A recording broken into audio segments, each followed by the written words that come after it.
Очень рада вас всех приветствовать на своем канале. С вами снова я, врач-оториноларинголог Нина Руденко. И в рубрике «Родителям о детях» мы с вами поговорим, почему у ребенка при аденоидах появляется кашель. Некоторые из вас, конечно, знают, некоторые не знают. Вот давайте разбираться, почему так происходит. Ведь это достаточно важно понимать, что в некоторых случаях причина кашля у ребенка могут быть аденоиды.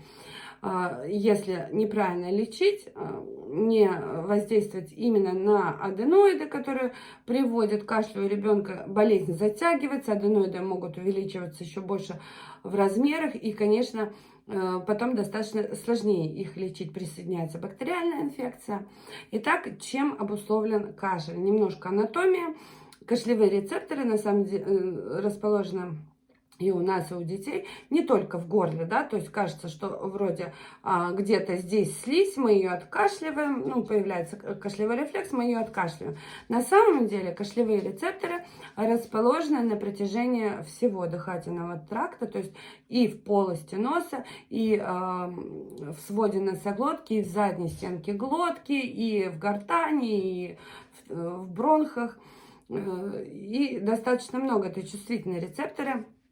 И вот почему именно при аденоидах, во-первых, ну, как бы есть несколько факторов, один из которых то, что аденоиды увеличиваются в размерах, да, и начинают соприкасаться с задними отделами полости носа, раздражая это, особенно во сне, когда ребенок принимает горизонтальное положение, соприкасается, у ребенка появляется кашель, да, кашлевой рефлекс. Другой фактор, то, что в ночное время у нас преобладает другая нервная система, и отвечает за эту нервную систему блуждающий нерв. А именно блуждающий нерв как раз регулирует чувствительность вот этих кашлевых рецепторов. И поскольку в ночное время преобладает блуждающий нерв, к различным раздражающим факторам становится более выраженная чувствительность, да, у кашлевых рецепторов. И еще один фактор, то что в полости носа на слизистой расположены реснички, да, с помощью этих ресничек слизистая начинает очищаться от слизи, потому что слизь это защитный механизм, да, для очищения от пыли, от бактерий, от вирусов. И они не из задних отделов в одном направлении все бьются, да, а начиная с середины, они в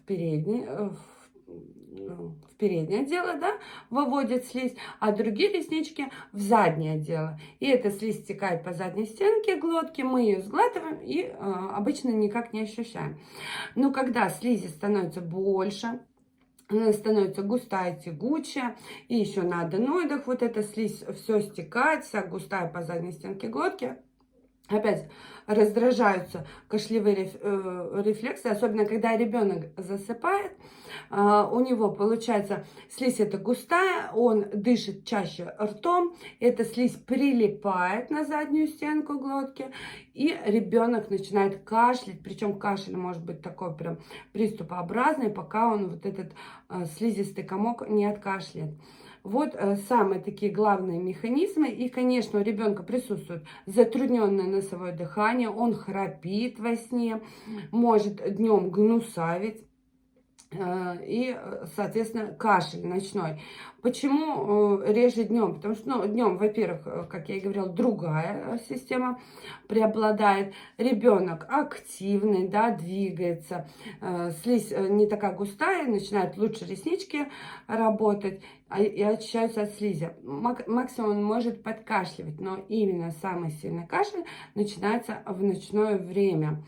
И вот ребенок начинает ходить по врачам, по педиатрам, назначают различные сиропы, ингаляции, но ничего не помогает. Все, родители в депрессии, ребенок уже устал от этих ночных кашлей.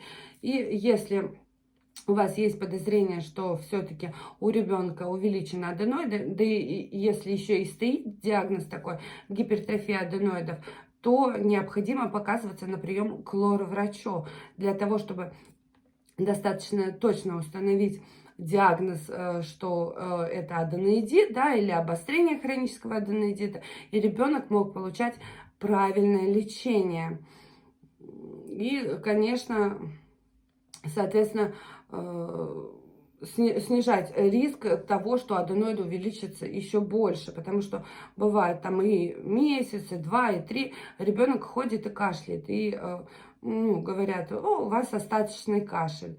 Но на самом деле это не остаточный кашель, это воспалены аденоиды, на которых толком никто и не воздействовал, потому что достаточно редко назначают лечение в нос, да, именно конкретно на аденоиды, а назначают больше такие сиропы различные. Надеюсь, мое видео было вам полезным. Будьте здоровы!